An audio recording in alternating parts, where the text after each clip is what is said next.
2, 3. Ma, please lah, Ma.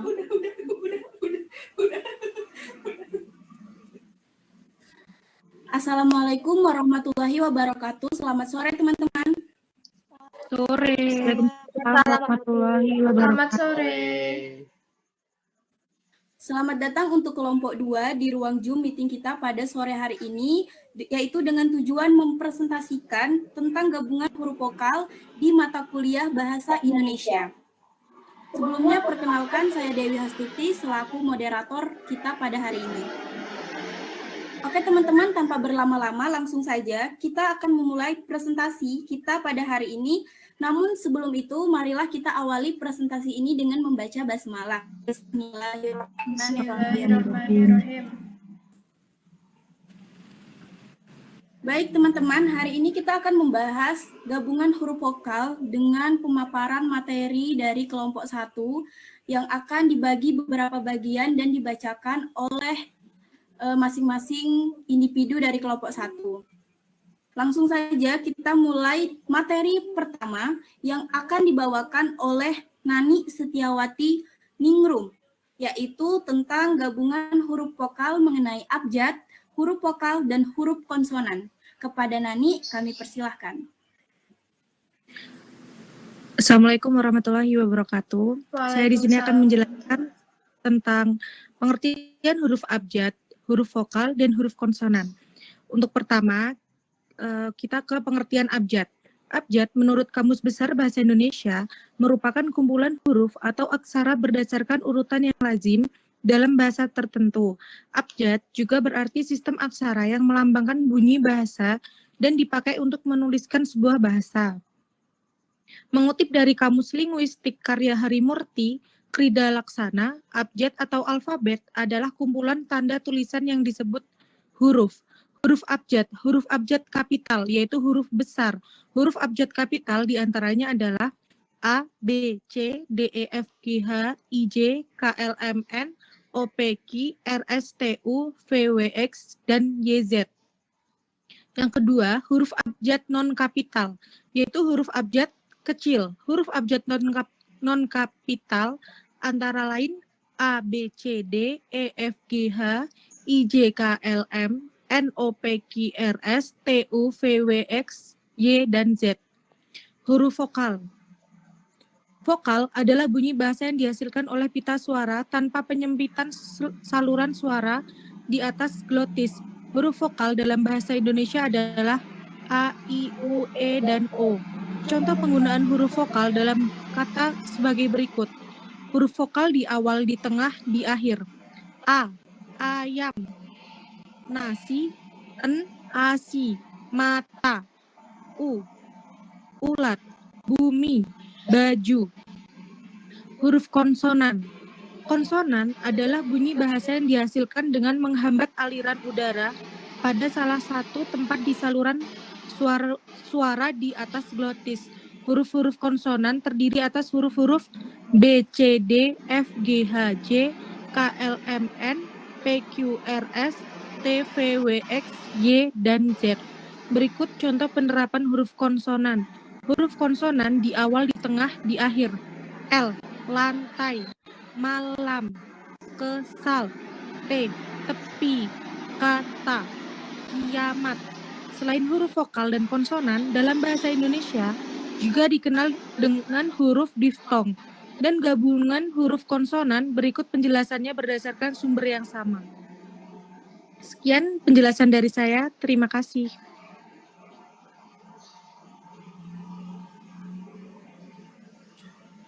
Terima kasih untuk Saudara Nani atas pemaparan materi pertamanya. Selanjutnya kita akan mendengarkan pemaparan materi kedua dari Mbak Vera, dari Saudari Vera Epitasari, yaitu mengenai tentang gabungan huruf vokal monoftong, diftong, gabungan huruf konsonan, dan huruf kapital. Kepada Saudari Vera Epitasari, kami persilakan. Di sini saya akan menjelaskan tentang gabungan huruf vokal. Huruf vokal monoftong. Monoftong dalam bahasa Indonesia dilambangkan dengan gabungan huruf vokal yang dilafalkan monoftong, yaitu contohnya Contoh di posisi awal yaitu ri, posisi tengah serdati, posisi akhir sage. Diftong dalam bahasa Indonesia dilambangkan dengan gabungan huruf vokal a, i, a, u, e, i, dan e. Contoh dari diftong a, i yaitu yang di posisi awal aikido, posisi tengah kalian, posisi akhir pandai. 5. Gabungan huruf konsonan. Gabungan huruf konsonan h, i, nya, dan s melambangkan bunyi konsonan. Contoh gabungan huruf konsonan kata di posisi awal yaitu posisi tengah yaitu akhir, di posisi akhir yaitu tarik. 6. Huruf vokal. Huruf kapital digunakan sebagai huruf pertama awal kalimat. Misalnya, apa maksudnya? Huruf kapital digunakan sebagai huruf pertama unsur nama termasuk julukan. Misalnya, Amir Hamzah. Huruf tidak digunakan sebagai huruf pertama nama orang yang digunakan sebagai nama jenis atau misalnya 5 ampere. Huruf kapital digunakan pada nama orang seperti pada nama Dawi, Nurul, Darwi. Kapital tidak digunakan untuk menuliskan huruf pertama kata yang bermakna anak dari seperti di, fitri, boru, dan suatu. Huruf awal kata itu kata misalnya Abdurrahman Huzaini. Huruf kapital digunakan pada awal kalimat dalam pengertian langsung. Misalnya ibu besar, berhati-hatilah. Huruf kapital digunakan sebagai huruf pertama dalam hal tertentu yang berkaitan dengan nama agama, kitab suci, dan Tuhan, termasuk sebutan dan kata ganti. Tuhan secara singkatan dan kata ganti Tuhan secara singkatan nama Tuhan. Al-Quran. Huruf kapital digunakan sebagai huruf pertama unsur nama gelar, kehormatan, kebangsaan, keturunan, keagamaan, atau akademik meliputi nama orang, dan gelar akademik yang meliputi nama orang. Misalnya, Tengku Umar.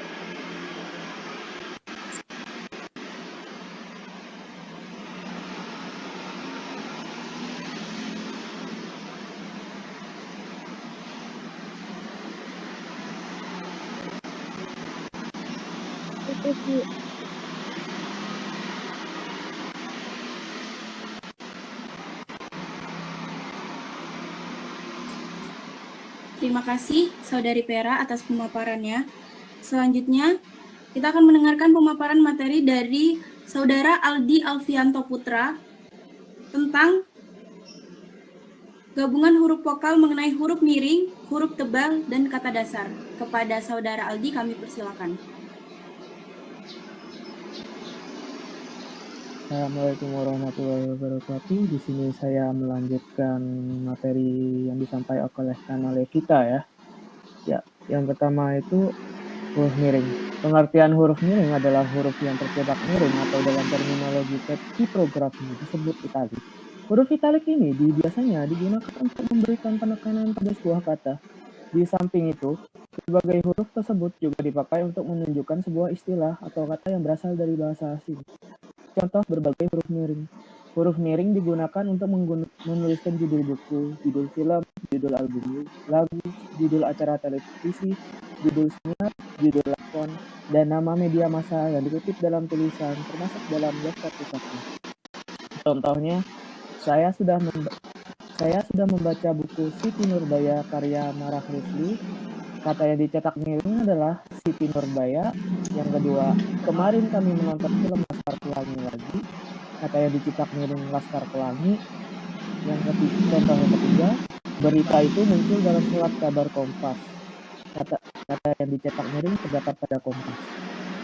Selanjutnya, huruf miring digunakan untuk menegaskan atau mengkhususkan huruf bagian kata-kata atau kelompok kata dalam kalimat. Contohnya, dia tidak memukul, tetapi dipukul. Yang kedua, buatlah kalimat dengan menggunakan ungkapan besar kepala. Yang ketiga, di dalam buku ini tidak dibahas mengenai cara menyusui yang baik.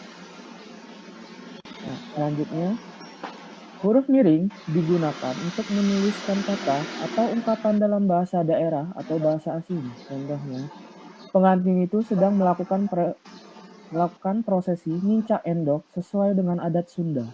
Yang kedua, Piper Battle adalah nama ilmiah untuk daun sirih. Yang ketiga, politik divide et impera digunakan oleh Belanda untuk menguasai Indonesia. Lalu, ada huruf tebal. Huruf tebal digunakan untuk menegaskan bagian yang sudah ditulis miring. Contoh berbagai huruf tebal. 1. Huruf tebal digunakan untuk menegaskan bagian tulisan yang sudah ditulis miring. Contohnya, huruf eng pada kata ngarai adalah bentuk konsonan gabungan. Yang kedua, dalam peribahasa All Good Things Comes to End, kata yang dicetak miring berarti berakhir atau tidak selamanya terjadi. 2. Huruf tebal digunakan untuk menegaskan bagian karangan seperti bab atau subbab. Contohnya, bab 1 kromosom 2 spesies. Lalu ada bab 8 kromosom 9 penyakit. Baiklah, berikutnya adalah kata dasar. Kata dasar atau pemenggalan kata adalah kata yang menjadi dasar bentukan kata yang lebih besar. Contoh kata dasar sendiri adalah makan, jatuh, tidur, minum, duduk, lari, pulang, dan pergi. Baiklah, selanjutnya saya kembalikan kepada saudara kita Dewi Astuti. Terima kasih. Terima kasih Saudara Algi atas pemaparannya. Selanjutnya langsung saja kita dengarkan pemaparan berikutnya dari Nabila Nur Hanifah, yaitu tentang kata turunan, pemenggalan kata, dan kata depan. Kepada Saudari Nabila, kami persilakan. Baik, untuk kata turunan, 1. Kata turunan. Kata turunan adalah suatu kata yang mendapat imbuhan, yaitu merupakan hasil proses dari afiksasi, reduplikasi, atau penggabungan suatu kata yang dapat membentuk kata baru, dan dengan makna yang baru juga. Yang pertama adalah kata imbuhan. Kata yang mendapat imbuhan itu terdapat 3, yaitu awalan atau sering disebut dengan prefix. Yang kedua adalah sisipan atau disebut dengan infix, dan akhiran itu disebut sufiks. Itu ditulis serangkai dan dengan imbuhannya. Yang pertama adalah awalan atau prefix. Beberapa diantaranya yaitu seperti meng, ter, ber, ke, per, peng, meng, memper, atau dan lain lagi sebagainya. Contohnya adalah ular itu berkepala 2. Kata dasar kepala yang mendapat imbuhan ber, yang berarti adalah memiliki. Yang selanjutnya adalah sisipan atau infix. Beberapa diantaranya yaitu seperti r, m, l, in, dan lain sebagainya. Contohnya adalah misalnya tubuh Niko gemetar saat berada di dekat Wela, yaitu kata dasar getar yang mendapat imbuhan am, yang berarti adalah sedang merasakan. Selanjutnya ada akhiran atau sufiks. Beberapa diantaranya yaitu misalnya an, kan, nya, dan i. Contoh kalimatnya adalah kondisinya semakin memburuk setelah melihat anaknya, yaitu kata dasar kondisi yang mendapat imbuhannya, yang berarti adalah keadaan seseorang. Selanjutnya ada campuran yang berisi tentang sisipan dari awalan dan akhiran. Beberapa diantaranya yaitu misalnya ke, an, te, an, per, an, atau dan lain lagi sebagainya. Contoh kalimatnya adalah pemungutan suara itu dilakukan kurang lebih selama 5 jam, yaitu kata dasar yang mendapat imbuhan P dan an, yang berarti aktivitas. Selanjutnya adalah kata yang mendapat bentuk terikat ditulis serangkai jika mengacu pada konsep keilmuan tertentu. Beberapa diantaranya contohnya adalah adi, aero, antar, sub, anti, dan lain lagi sebagainya. Misal contoh kalimatnya adalah A. Perang itu melibatkan antar golongan. Yang kedua adalah film itu terbagi menjadi beberapa subbagian, dan yang terakhir adalah kakak mengikuti program pasca sarjana tahun depan. Ada ketentuan lain dalam penggunaan tanda hubung. Yang pertama adalah kata yang diawali huruf kapital dan mendapat bentuk terikat dirangkaikan dengan tanda hubung. Contoh beberapa diantaranya yaitu non-Indonesia, Pan-Afrika, Pro-Barat, Anti-PKI, Non-ASEAN, Non-Korpri, Pasca Orba. Contoh kalimatnya adalah demokrasi Indonesia pasca Orba. Kata yang ditulis dengan huruf miring dan mendapat bentuk terikat dirangkaikan dengan tanda hubung.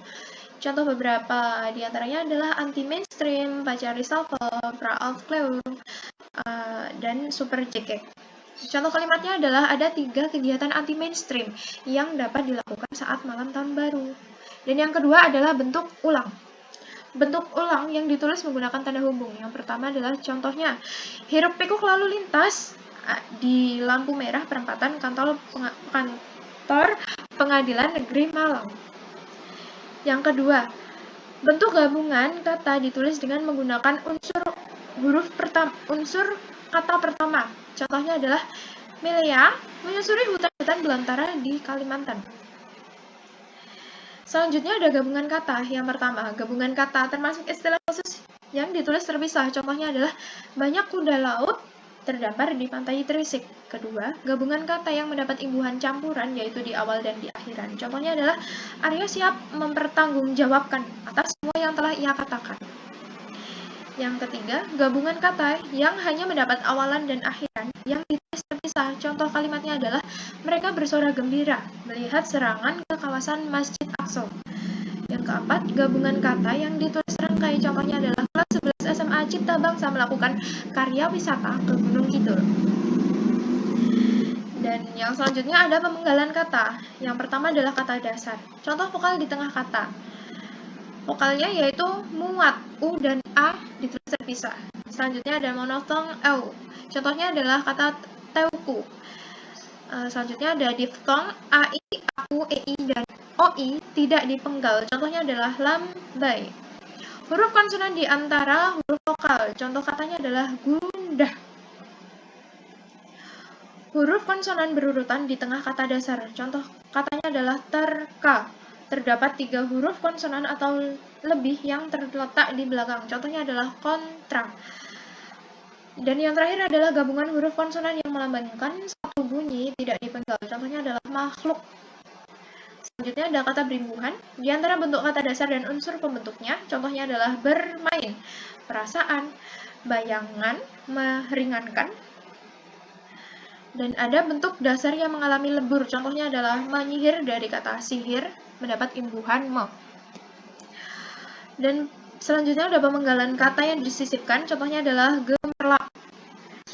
Selanjutnya adalah munculnya satu huruf di awal atau di akhir baris tidak dilakukan. Contoh kalimatnya adalah munculnya isu tersebut membuat heboh netizen. Selanjutnya ada pemenggalan di antara 2 huruf, 2 unsur atau lebih. Contohnya adalah parameter. Ada nama orang yang terdiri atas 2 kata atau lebih. Contohnya adalah lagu Indonesia Raya dikumandangkan pada Kongres Pemuda II oleh Wage Rudolf Supratman. Dan yang terakhir adalah singkatan, tidak boleh dipenggal. Contohnya adalah Aga berhasil diterima di IPDN. Dan yang terakhir adalah pemaparan tentang kata depan. Penggunaan kata depan seperti di, ke, dan dari ditulis terpisah dari kata yang mengikutinya. Contoh yang pertama adalah mereka pergi ke stasiun 1 jam yang lalu. Kalimat yang kedua adalah Ojan baru saja balik dari Lampung. Dan kalimat yang terakhir adalah di mana mereka menyembunyikannya. Terima kasih, mungkin itu saja yang dapat saya sampaikan. Selanjutnya saya kembalikan kepada Kak Dewi. Terima kasih Saudari Nabila atas pemaparannya tentang kata turunan, pemenggalan kata, dan kata depan. Berikutnya kita akan mendengarkan pemaparan dari Saudari Cynthia Ayu Larasati mengenai gabungan huruf vokal tentang partikel, singkatan, dan angka dan bilangan. Kepada Saudari Cynthia kami persilakan. Baik, di sini saya akan memberikan penjelasan beserta contohnya dari poin 13 sampai 15. Poin 13, partikel. Partikel adalah sejenis kata tugas yang memiliki bentuk khusus, yaitu sangat ringkas atau kecil dengan fungsinya tertentu. Pada suatu kalimat, partikel pun ditulis terpisah dari kalimat yang mempersiapkannya. Contoh yang pertama, bacalah buku itu baik-baik. Yang kedua, apapun permasalahan yang muncul, dia dapat mengatasinya dengan bijaksana. Ketiga, bagaimanapun pekerjaan itu harus selesai minggu depan. Yang keempat, karyawan itu mendapat kenaikan gaji per Januari. Singkatan adalah sebuah huruf atau sekumpulan huruf sebagai bentuk pendek dari sebuah atau beberapa kata, kependekan atau gabungan huruf. Contoh yang pertama yaitu DR, yaitu dokter, kedua LS yaitu Lilis Suryaningsih, ketiga PAUD yaitu pendidikan anak usia dini, dan yang terakhir DLL yaitu dan lain-lain. Dan yang terakhir angka dan bilangan. Angka merupakan lambang bilangan, sedangkan bilangan dapat dinyatakan dengan angka atau kata. Penulisan angka dan bilangan dalam bahasa Indonesia harus diperhatikan. Mbak Cynthia, maaf, kita berhenti azan dulu ya. Oh, siap, Mbak. Teman-teman, maaf, kita berhenti azan dulu ya.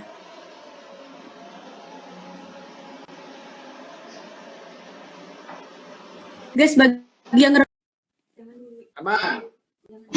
mereka edit ini ya.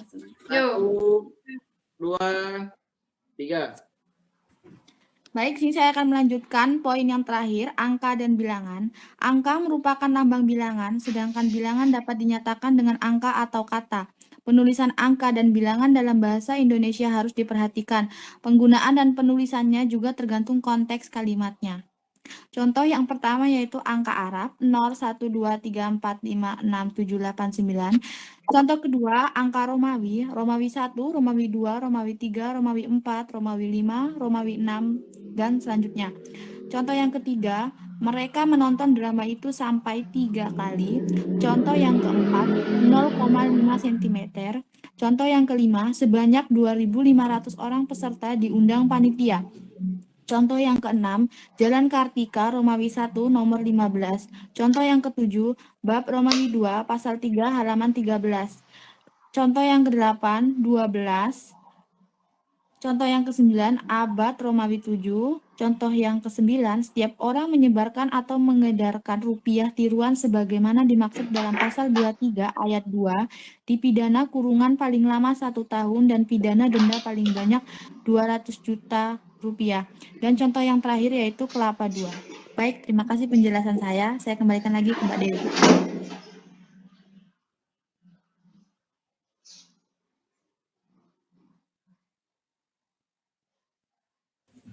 Baik, terima kasih Saudari Cynthia atas pemaparannya mengenai gabungan huruf vokal, partikel, singkatan, dan angka dan bilangan. Selanjutnya kita akan memaparkan tentang gabungan huruf vokal, kata ganti ku, kau, ku, mu, dan nya, kata sandang si dan sang, tanda titik yang akan dibawakan oleh Dastuti yaitu saya sendiri. Oke, yang pertama kata ganti ku, kau, ku, mu, dan nya. Kata ganti ku dan kau bisa ditulis serangkai dengan kata yang mengikutinya. Sedangkan kata ku, mu, nya bisa ditulis serangkai dengan kata yang mendahuluinya. Contohnya di sini ada makanan itu telah kujual. Sepatu ini boleh kau pakai. Mataku sangat perih, tasmu sangat berat. Aku tidak melihatnya hari ini. Yang kedua, ada kata sandang si dan sang. Kata sandang merupakan kata yang jadi pelengkap dan penjelas kata lain. Kata sandang tidak memiliki maknanya sendiri dan selalu ditulis berdampingan dengan kata lain. Contohnya adalah si dan sang.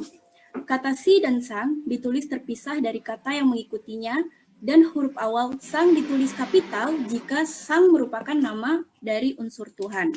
Contohnya di sini ada para pelanggan mencoba untuk menawar harga barang kepada si penjual. Para penonton bersorak ketika wasit mengangkat tangan sang juara. Dan yang ketiga, di sini ada huruf sang yang memakai huruf kapital di awalnya karena mengandung unsur nama Tuhan, yaitu mari kita panjatkan doa kepada Sang Maha Kuasa. Dan yang terakhir, ada tanda titik. Tanda titik adalah tanda baca yang digunakan untuk menandai akhir dari sebuah kalimat dalam berbagai bahasa. Tanda ini terdiri atas titik kecil yang ditempatkan di akhir suatu baris dari sebuah kalimat, seperti di akhir kalimat. Contohnya, aku sangat bangga menjadi peserta lomba ini. Jangan pernah berhenti untuk berusaha. Di sini saya mengambil pengertian tanda titik dari pengertian umum ya teman-teman. Oke, sekian dari saya. Terima kasih. Selanjutnya akan ada pemaparan materi tentang tanda titik, tanda koma, dan tanda titik koma oleh Saudari Lulu Syifa Nafi'a. Kepada Saudari Lulu kami persilakan. Oke, tanda koma. Tanda koma digunakan di antara unsur-unsur pada penulisan suatu pembilang atau pemerincian. Contoh, aku membeli buku, koma, pensil, koma, penggaris, koma, penghapus, koma, dan tas. 2. Tanda koma digunakan sebelum tanda penghubung pada kalimat setara. Contoh, Ani ingin berlibur ke Bali, koma, tetapi ibunya tidak mengizinkannya. 3. Tanda koma digunakan untuk memisahkan anak kalimat yang mendahului ibu kalimat. Contoh, karena dia menang lomba lari, koma, dia mendapatkan hadiah sepeda. 4. Tanda koma digunakan pada ungkapan hubungan antar kalimat atau di belakang kata. Contoh, orang itu juara 1. Oleh karena itu, koma, dia mendapatkan piala. 5. Tanda koma digunakan pada kata yang digunakan sebagai sapaan dan digunakan sebelum dan atau sesudah kata seru. Contoh, wah, koma, bajumu keren sekali. 6. Tanda koma digunakan untuk memisahkan kalimat petikan langsung dari bagian lain dalam kalimat. Contoh, nak, koma, apakah kamu sudah makan? Koma, kata ibu. Tanda koma digunakan di antara nama dan alamat, bagian-bagian alamat yang ditulis secara berurutan. Rumahku terletak di Kalibawang, koma, Kulonprogo, koma, Daerah Istimewa Yogyakarta. 8. Tanda koma digunakan di antara bagian-bagian dalam catatan akhir. Contoh, Hamka, koma, doa Rasulullah, koma, Jakarta Pustaka Panjimas, 1983. 9. Tanda koma digunakan di antara nama orang dan singkatan gelar. Contoh, Sugiyanta, koma, SAG, koma, MPD. Tanda koma digunakan sebelum angka desimal. Contoh, pohon itu tingginya 3,5 meter.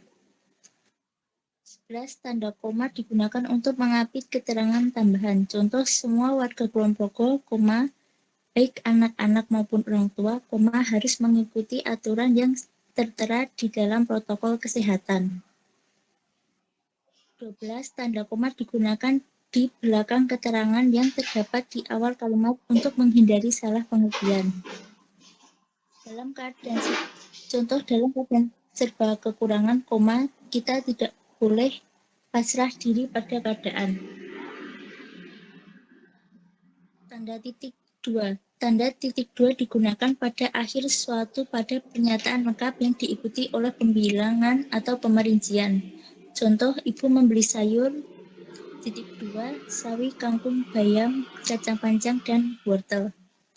Tanda titik 2 digunakan sesudah kata atau ungkapan yang membutuhkan pemerincian. Contoh, ketua, titik 2, Zainal. 3. Tanda titik 2 digunakan pada naskah drama sesudah kata yang menunjukkan pelaku pada percakapan. Contoh, ayah, titik 2, nak, ambilkan bapak koran di atas meja. 4. Tanda titik 2 digunakan di antara nomor dan halaman, surat dan ayat dalam kitab suci, judul dan anak judul suatu karangan, serta nama kota dan penerbit dalam daftar pustaka. Contoh, membaca surah Al-Ikhlas, titik 2, 1-4.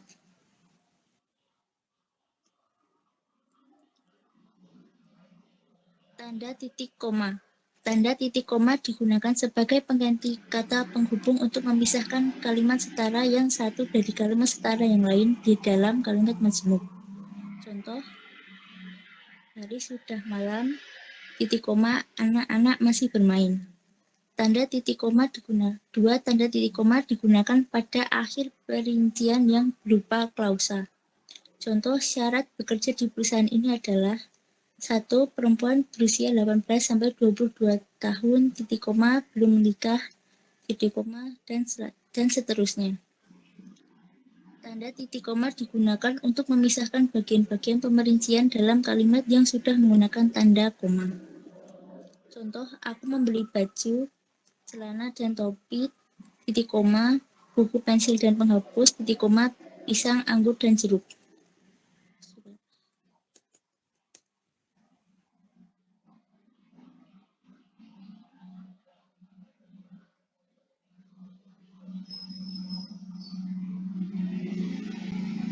Terima kasih untuk dari atas pemaparan materi mengenai tanda koma, tanda titik koma, dan tanda titik dua.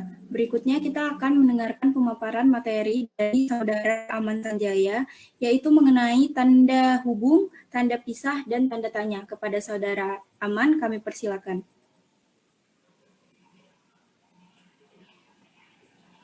Hey guys, wih, udah nggak Iya. rekam? Udah nggak. Kenapa, Man? Ini aku baca dari sini aja ya. Iya, Pak? Lu, aku bacanya dari sini ya. Hah? Ya. Sok atuh boleh. Tak jedah, cowok, tak jedah, seru aja. Ya ayo ini. Mbak, enggak, nama aku minta tolong. Apa? Mute dulu nanti. Dan nunuin dan Lanjut ya. Iya. Baik, terima kasih atas waktunya Mbak Dewi. Selanjutnya saya akan menjelaskan tentang tanda hubung. Tanda hubung adalah tanda garis untuk menghubungkan unsur kata yang terpisah oleh pergantian baris, memisahkan bentuk ulang, atau menggabungkan unsur bentuk majmuk. Contohnya, 1. Tanda hubung dipakai untuk menandai bagian kata yang terpenggal oleh pergantian baris. Contohnya, di samping cara lama, diterapkan juga cara baru. Nah, tanda hubungnya terletak pada cara karena mau pergantian baris. Tanda yang kedua, kini ada cara yang baru untuk mengukur panas. Tanda hubungnya terletak pada meng dan ukur. Tanda hubung digunakan untuk menyambung unsur kata ulang. Contohnya, anak-anak. Contoh kedua, berulang-ulang. 3. Tanda hubung dipakai untuk menyambung tanggal, bulan, dan tahun yang dinyatakan dengan angka atau menyambung huruf dalam kata yang dieja satu-satu. Contohnya, tanggal 11, strip, bulan 11, strip 2022. 4. Tanda hubung dapat diterapkan untuk memperjelas hubungan bagian kata atau ungkapan. Contohnya, 1. Berevolusi, 2. 25 ribuan. Ini tanda hubungnya terletak pada 2, strip 10, strip 5, strip ribuan. Terus yang kelima, tanda hubung dipakai untuk merangkai. Contohnya, se dengan kata berikutnya yang dimulai dengan huruf kapital. Contohnya itu se-Indonesia, se-Jawa Barat. Contoh 2, ke dengan angka. Contohnya peringkat kedua. Selanjutnya angka dengan an. Contohnya tahun 1950. Nah, lanjut aja guys. Untuk 6. Yang keenam, tanda hubung digunakan untuk merangkai unsur bahasa Indonesia dengan unsur bahasa daerah atau bahasa asing. Contohnya di soani, atau bahasa Jawa didatangi. Contoh kedua, di backup. Selanjutnya, tanda pisah. Tanda pisah adalah tanda baca yang secara tampilan mirip dengan tanda hubung, tetapi lebih panjang dan memiliki fungsi yang berbeda. Ada 2 simbol paling umum dari tanda ini. Contohnya, kemerdekaan bangsa itu. Terus dikasih tanda pisah, saya yakin akan tercapai.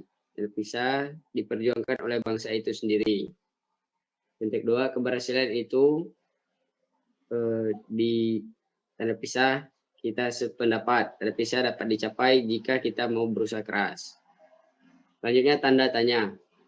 Tanda tanya adalah salah satu tanda baca yang digunakan untuk menandakan akhir kalimat pada kalimat pertanyaan.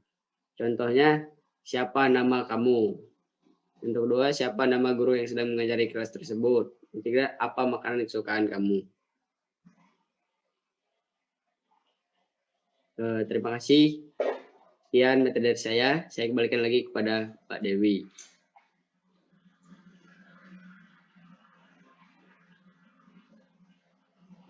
Makasih Saudara Aman atas paparannya mengenai materi tentang tanda hubung, tanda pisah, dan tanda tanya.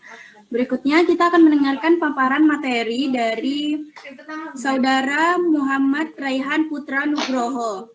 Kepada Saudara Muhammad Rehan, kami persilakan. Ya, assalamualaikum warahmatullahi wabarakatuh. Di sini saya akan membacakan yang pertama adalah tanda petik atau tanda kutip. Adalah tanda baca yang digunakan secara berpasangan untuk menandai ucapan, kutipan, frasa, atau kata. Ada dua jenis tanda petik, yaitu tunggal dan ganda. Dalam bahasa Indonesia, istilah tanda petik umumnya merujuk pada tanda petik ganda atau disebut juga tanda petik dua. Sedangkan istilah tanda petik tunggal biasanya disebut secara spesifik. Tergantung pada jenis huruf, tanda kutip pembuka dan penutup bisa berbentuk serupa atau berbeda antara kiri dan kanan. Tanda petik penutup mirip dengan tanda penyikat, simbol prima, i, dan juga dengan tan. Contoh kalimat adalah merdeka atau mati, seru Bung Tomo dalam pidatonya. Yang kedua, penggunaan tanda petik tunggal tentunya memiliki perbedaan dengan penggunaan tanda petik dua. Agar tak salah dalam penggunaannya, berikut ini aturan penulisan tanda baca petik tunggal sesuai Pedoman Umum Ejaan Bahasa Indonesia atau PUEBI. Tanda petik tunggal dipakai untuk mengambil petikan yang terdapat dalam petikan lain. Contoh kalimatnya adalah tanya kakak, apakah adik mendengar suara meow tadi? Untuk yang ketiga adalah tanda kurung. Adalah tanda baca yang digunakan secara berpasangan untuk memisahkan atau menyisipkan teks ke dalam teks lain. Terdapat 4 jenis tanda kurung, yaitu yang pertama adalah tanda kurung lengkung, yang kedua tanda kurung tegak, yang ketiga adalah tanda kurung kurawal, yang keempat adalah tanda kurung sudut. Dalam bahasa Indonesia, istilah tanda kurung saja merujuk pada tanda kurung lengkung dalam bahasa Inggris. Istilah bracket umumnya merujuk kepada keempat jenis tanda kurung tersebut. Meskipun di Amerika Serikat istilah bracket secara spesifik digunakan untuk tanda kurung siku. Sekian dari saya, mungkin bisa dilanjutkan Mbak Dewi.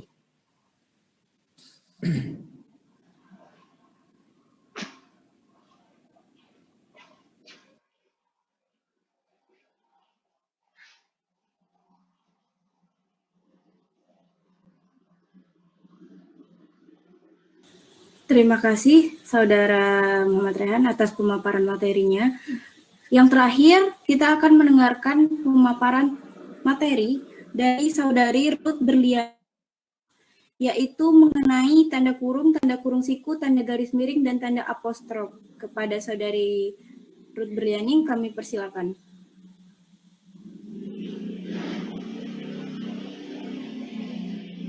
Yang pertama, tanda petik tunggal. Tanda petik tunggal adalah tanda untuk mengapit makna dan juga terjemahan. 1. Tanda petik tunggal digunakan untuk mengapit petikan yang terdapat dalam petikan lain. Contoh kalimatnya, apakah kamu mendengar suara ding-dong tadi? Tanya ibu. Kata ding-dong diapit oleh petikan lain, jadi menggunakan tanda petik tunggal. Yang kedua, tanda petik tunggal digunakan untuk mengapit makna, terjemahan, atau penjelasan kata atau ungkapan. Contoh kalimatnya, Indonesia saat ini sedang menghadapi kondisi pemanasan global yang mengakibatkan cuaca tidak menentu. Yang kedua, ada tanda kurung. Tanda kurung adalah tanda baca yang digunakan secara berpasangan atau memisahkan atau menyisipkan teks ke dalam teks lain. Yang pertama, ada tanda kurung digunakan untuk mengapit keterangan tambahan seperti singkatan atau padanan kata asing. Contoh kalimat, Adele sudah membuat surat izin mengemudi atau SIM hari Senin kemarin. Yang kedua, tanda kurung digunakan untuk mengapit keterangan atau penjelasan yang bukan bagian utama kalimat. Contoh kalimatnya adalah, minggu lalu Bapak pergi ke Pulau Misol, dalam kurung, salah satu dari 4 pulau besar di Raja Ampat, tutup kurung, untuk berwisata. Yang ketiga, tanda kurung digunakan untuk mengapit kata yang keberadaannya di dalam teks dapat dimunculkan atau dihilangkan.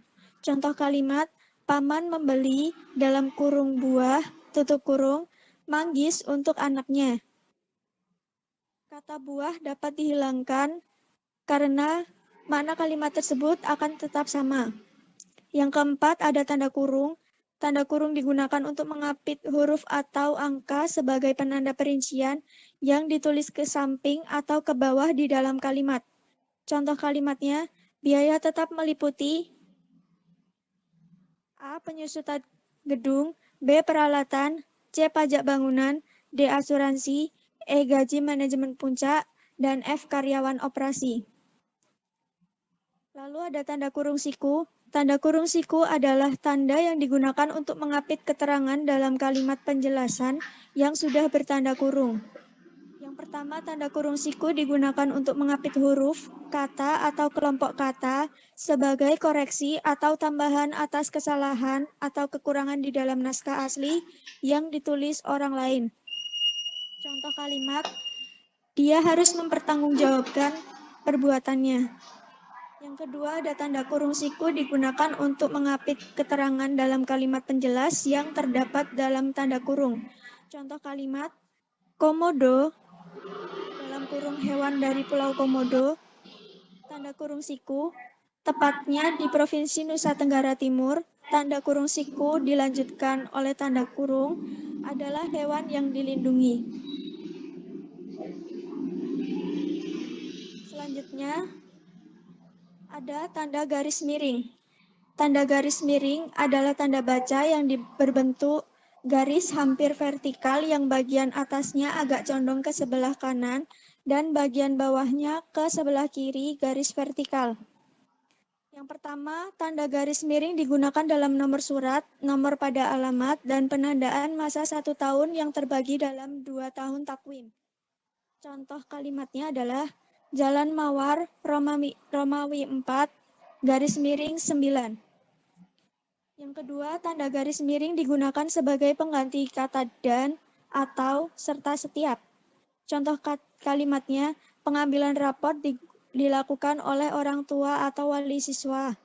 Yang bermakna, pengambilan raport dilakukan oleh orang tua atau wali siswa. Yang ketiga, ada tanda garis miring digunakan untuk mengapit huruf, kata, atau kelompok kata sebagai koreksi atau pengurangan atas kesalahan atau kelebihan di dalam naskah asli yang ditulis orang lain. Contoh kalimatnya, buku pengantar linguistik karya Firhar. Yang terakhir ada tanda apostrof. Tanda apostrof atau tanda penyingkat adalah tanda baca yang pada bahasa yang menggunakan alfabet Latin atau alfabet tertentu lainnya. Tanda penyingkat atau apostrof dipakai untuk menunjukkan penghilangan bagian kata atau bagian angka tahun dalam konteks tertentu. Contoh kalimat, kami, tanda apostrof, lah, melaksanakan ujian pada 3, strip 5, strip tanda apostrof 22, yang bermakna kami telah melaksanakan ujian pada tanggal 3 bulan 5 tahun 2022. Terima kasih. Saya kembalikan kepada Mbak Dewi.